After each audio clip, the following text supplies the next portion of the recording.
সালামু আলাইকুম রহমতুল্লাহ। সম্মানিত সামিন কিরাম, আজকের আলোচনা কোন পশুতে কয়জন শরিক হয়ে কুরবানি করতে পারবে।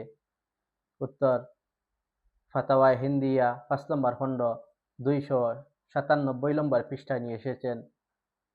উট, গরু ও মহিষের মধ্যে সর্বোচ্চ ৭ জন শরিক হয়ে কুরবানি করতে পারবে।